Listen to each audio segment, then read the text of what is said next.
Hello students, मैं राकेश फिर से आपका स्वागत करता हूं अपने यूट्यूब चैनल पे। तो आज मैं आप लोगों को मैथ में सिंपल इंटरेस्ट पढ़ाने वाला हूं। तो चलिए हम लोग उसे पढ़ना शुरू करते हैं। यहाँ पे आप देख पा रहे होंगे मैंने हेडिंग दिया है सिंपल इंटरेस्ट। इसे हिंदी में क्या कहते हैं? साधारण ब्याज। क्या कहते हैं हिंदी में? साधारण ब्याज। तो चलिए हम लोग इसे पढ़ते हैं। SI is equal to P into R into T upon 100। ठीक है, तो देखिए SI का फॉर्मूला क्या होता है?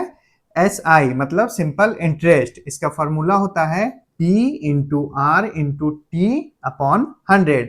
तो चलिए अब हम लोग इसे एक एक करके समझते हैं। ये है फॉर्मूला SI का। तो यहाँ पे देखिए P क्या दिया हुआ है? P is equal to principal.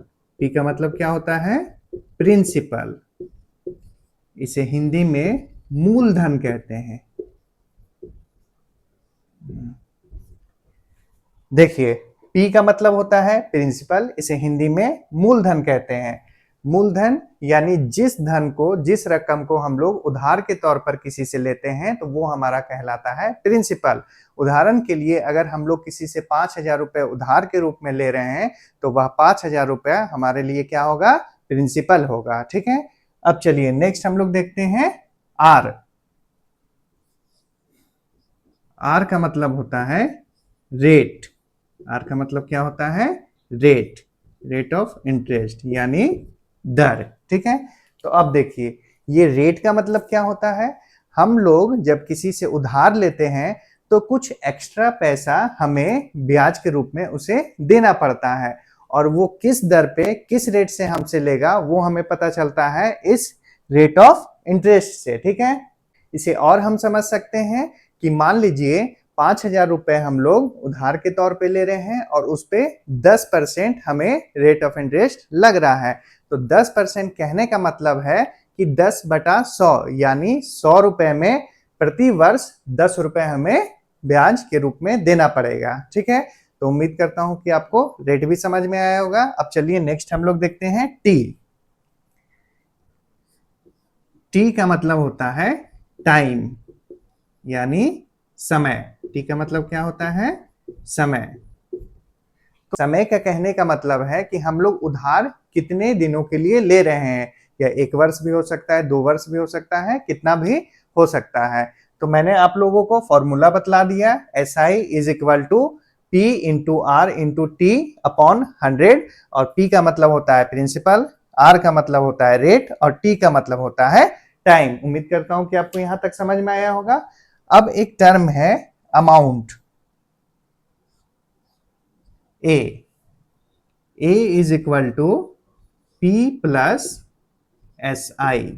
P plus SI।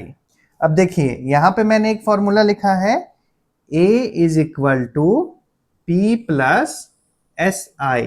P plus SI। तो चलिए अब हम लोग इसे समझते हैं। A का मतलब पहले हम लोग समझते हैं। A is equal to amount. A is equal to amount, जिसे हिंदी में मिश्रधन कहते हैं। हिंदी में क्या कहते हैं? मिश्रधन। तो चलिए अब हम लोग इसे समझते हैं। A is equal to amount यानी मिश्रधन। मिश्रधन कहने का मतलब है कि अंत में जब हम लोगों ने किसी रकम को उधार लिया और अंत में जब हम लोग चुकाएंगे तो उस मूल रकम को, मूलधन को भी चुकाएंगे और जितना ब्याज उस पे लग रहा है उसको भी चुकाएंगे। तो जब हम लोग मूलधन और ब्याज को जोड़ देते हैं तब हमारा क्या कहलाता है? वो मिश्रधन कहलाता है। यानी अंत में हम लोग टोटल कितना रुपए उसे चुका रहे हैं वही कहलाता है हमारा मिश्रधन। इसे निकालने का क्या फॉर्मूला है? P plus SI। P मतलब प्रिंसिपल, मूलधन, और SI यानी सिंपल इंटरेस्ट, यानी हम लोगों ने जितना उधार लिया उस पे जितना ब्याज दिया दोनों को जोड़ देंगे तो हमारा निकल करके आएगा अमाउंट यानी मिश्रधन। तो उम्मीद करता हूं कि आपको ये समझ में आया होगा। तो चलिए अब नेक्स्ट हम लोग इससे आगे बढ़ते हैं। तो चलिए अब हम लोग नेक्स्ट टाइम के बारे में पढ़ते हैं। नेक्स्ट क्या है? टाइम यानी समय। तो इसमें क्या पढ़ना है? तो टाइम यानी समय किसी भी प्रकार से दिया रह सकता है, या तो वार्षिक या महीना के आधार पे या दिन के आधार पे या डेट के आधार पे। तो चलिए हम लोग उसे देख लेते हैं। तो सबसे पहले दिया रहता है ईयरली, ईयरली यानी वार्षिक यानी वर्ष के अनुसार। तो इसमें हमारा टाइम दिया रहेगा जैसे 1 साल, 2 साल या 3 साल, ठीक है। तो ईयरली यानी वार्षिक हमारा ब्याज लगेगा, इसलिए वो 1 साल, 2 साल या 3 साल दिया रहता है। इसी में होता है फिर मंथली। क्या होता है? मंथली यानी महीने के अनुसार, ठीक है। इसमें कैसे दिया रहता है? तो जैसे 3 मंथ्स या 4 मंथ्स, ठीक है।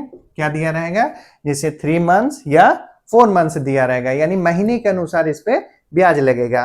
तो इससे हम लोग कैसे फाइंड करते हैं? तो जब भी महीना का दिया हुआ रहे तो हम लोग क्या करते हैं, जैसे 3 महीना दिया हुआ है और 1 साल में कितने महीने होते हैं? 12 महीने होते हैं।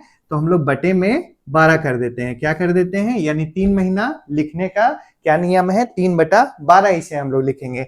इसी तरह अगर 4 महीना दिया हुआ है तो क्या लिखेंगे? 4/12। क्यों?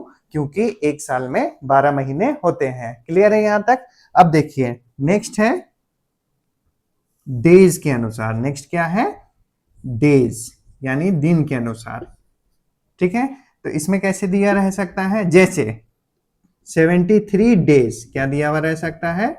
73 डेज।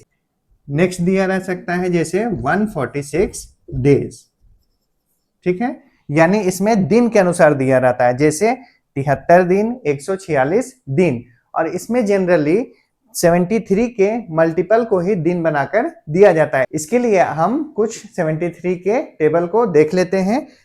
73 1 जा 73, 73 2 जा 146, 73 3 जा 219, 73 4 जा 292 और 73 5 जा 365, ठीक है। तो देखिए हम लोगों ने 73 के टेबल को देख लिया। अब देखिए अगर डेज में दिया रहे तो हम लोग कैसे निकालेंगे? तो डेज में दिया रहे तो लिखने का तरीका है, जैसे डेज जितना दिया हुआ है 73 और कितने दिन होते हैं 1 साल में? तो 365। कितने होते हैं? 365। तो हम लोग बटे में 365 को लिखते हैं, 365, ठीक है।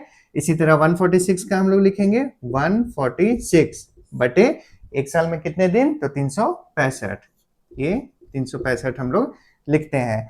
तो यहां तक क्लियर है। और एक दिया हुआ रहता है डेट, तो उसे हम लोग नेक्स्ट देखते हैं, डेट को हम लोग कैसे कैलकुलेट करते हैं। तो चलिए हम लोगों ने ईयरली, मंथली और डेज को देख लिया। अब एक डेट के अनुसार भी दिया रहता है, तो उसे भी हम लोग देख लेते हैं, डेट, ठीक है। जैसे इसमें क्या दिया रह सकता है? 5 जनवरी 2025 से 31 मई 2025 तक, ठीक है। इस तरह दिया रहता है, यानी डेट के अनुसार दिया है 5 जनवरी 2025 से 31 मई 2025 तक। तो हम लोग टाइम को कैसे कैलकुलेट करते हैं, आइए देखते हैं। यहाँ पे देखिए सबसे पहले 5 जनवरी दिया हुआ है। क्या दिया हुआ है? 5 जनवरी, यानी जनवरी में टोटल 31 दिन होते हैं, तो 31 में 5 चला गया तो जनवरी में कितना बचा? 26 दिन। कितना बचा? 26 दिन। ये किसका? जनवरी का, ठीक है। इसी तरह फरवरी में 28 दिन, फरवरी में 28 दिन और मार्च में फिर 31 दिन मार्च का हो गया, ठीक है। फिर अप्रैल, अप्रैल में 30 दिन, ये 30 हो गया और लास्ट हमारा 31 मई। क्लियर है? अब हम लोग इसे ऐड कर देंगे। क्या कर देंगे? ऐड कर देंगे। क्यों? 5 जनवरी से लेकर के 31 मई तक हम लोगों को बोला है और हम लोगों को टाइम पीरियड निकालना है, तो ऐड करने पे कितना हो जाएगा? देखिए 8 6 14, एक 15 और एक 16।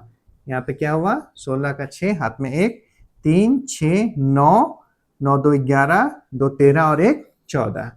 यानी टोटल कितना दिन आ गया 146 डेज। तो हम लोग इसे आप कैसे लिखेंगे, तो 146 अपॉन 365 यानी एक साल में 365 दिन, तो हम लोग दिन दिया हुआ रहे तो बटा 365 करते हैं और महीना दिया हुआ रहे तो बटा 12 करते हैं। तो उम्मीद करता हूं कि आपको ये भी समझ में आया होगा। तो चलिए अब हम लोग कुछ एग्जाम्पल लेते हैं तो और आप लोगों को क्लियर समझ में आएगा। तो देखिए मैंने यहाँ पे कुछ क्वेश्चंस को लिया है, इसे हम लोग सॉल्व करते हैं। इसमें क्या दिया हुआ है, तो देखिए फर्स्ट नंबर में है P यानी मूलधन 2500, रेट 9% और टी टाइम यानी 2, और अगर कुछ नहीं बोला है तो हम लोग उसे वार्षिक मानेंगे। यहाँ पे 2 के बाद कुछ नहीं दिया हुआ है तो इसे क्या मानेंगे, वार्षिक मानेंगे। इसी तरह यहाँ पे next P is equal to 10,000, R is equal to 10% and T is equal to 5। तो अब हम लोग इसे फॉर्मूला में पुट करते हैं। तो SI simple interest is equal to P into R into T upon 100। तो देखिए P हमारा कितना है 2500, 2500 लिख रहे हैं, गुना रेट हमारा कितना है 9, गुना और टाइम कितना है, टाइम 2 बटा 100। ठीक है, तो यहाँ पे देखिए ये 2 जीरो से 2 जीरो कट गया। अब यहाँ पे क्या बचा, 25 गुना 9 गुना 2, 25 गुना 50, 50 गुना 9। ठीक है, तो यानी कितना आ जाएगा 450 रुपए। कितना आ जाएगा 450 रुपए, यानी सिंपल इंटरेस्ट कितना है 450 रुपए। अब इसी प्रश्न में अगर अमाउंट भी पूछे, क्या पूछे, अमाउंट पूछे, तो अमाउंट क्या हो जाएगा, amount is equal to P plus SI यानी principal plus simple interest. Amount क्या होता है कि अंत में हमें कितना राशि चुकाना पड़ा। तो देखिए P हमारा कितना है 2500 रुपए, P कितना है 2500 प्लस सिंपल इंटरेस्ट कितना निकल के आया 450, 450। अब दोनों को हम लोग जोड़ देंगे तो क्या आ जाएगा, अमाउंट आ जाएगा। 2500 में 450 अगर हम लोग जोड़ेंगे तो आएगा 2950। क्लियर है। तो देखिए अगर P 2500 दिया है, R 9% है, T 2 है, तो सिंपल इंटरेस्ट 450 आएगा और अमाउंट आएगा 2950 रुपए। क्लियर है। तो अब चलिए इसी तरह हम लोग इसे भी बनाते हैं। यहाँ पे देखिए P कितना है 10,000 है, तो सबसे पहले हम लोग सिंपल इंटरेस्ट का फॉर्मूला लिखेंगे, P into R into T upon 100। ठीक है, तो अब देखिए P कितना है 10,000 गुना रेट कितना है 10, गुना टाइम कितना है 5, कुछ नहीं बोला है यानी वार्षिक है, बटा 100। अब देखिए इस 2 जीरो से ये 2 जीरो कट जाएगा, ऊपर कितना बच गया 100 गुना 10 गुना 5 यानी 1000 गुना 5, तो टोटल कितना हो जाएगा 5000। कितना हो जाएगा 5000। तो सिंपल इंटरेस्ट कितना आया 5000। और इसी प्रश्न में अगर अमाउंट पूछे तो अमाउंट का फॉर्मूला होता है प्रिंसिपल प्लस सिंपल इंटरेस्ट। तो प्रिंसिपल कितना है 10,000, ये 10,000 और सिंपल इंटरेस्ट कितना निकला 5,000, सिंपल इंटरेस्ट 5,000। तो टोटल कितना हो गया 10,000 और 5,000 15,000, यानी 15,000 रुपए हमारा मिश्रधन हो जाएगा जब हमारा सिंपल इंटरेस्ट यानी साधारण ब्याज 5,000 रुपए है। तो उम्मीद करता हूं कि आपको आज का वीडियो पसंद आया होगा। आज के लिए इतना ही, इससे आगे हम लोग नेक्स्ट वीडियो में सीखेंगे। अगर आपको मेरा ये वीडियो पसंद आया है तो मेरे वीडियो को लाइक करें, ज़्यादा से ज़्यादा इसे शेयर करें, और आप अगर कुछ पूछना चाहें तो कमेंट में मुझसे बेझिझक पूछ सकते हैं। और मेरे साथ बने रहने के लिए मेरे चैनल को सब्सक्राइब कर लें। मिलते हैं हम लोग नेक्स्ट वीडियो में नेक्स्ट टॉपिक के साथ, तब तक के लिए धन्यवाद, थैंक यू।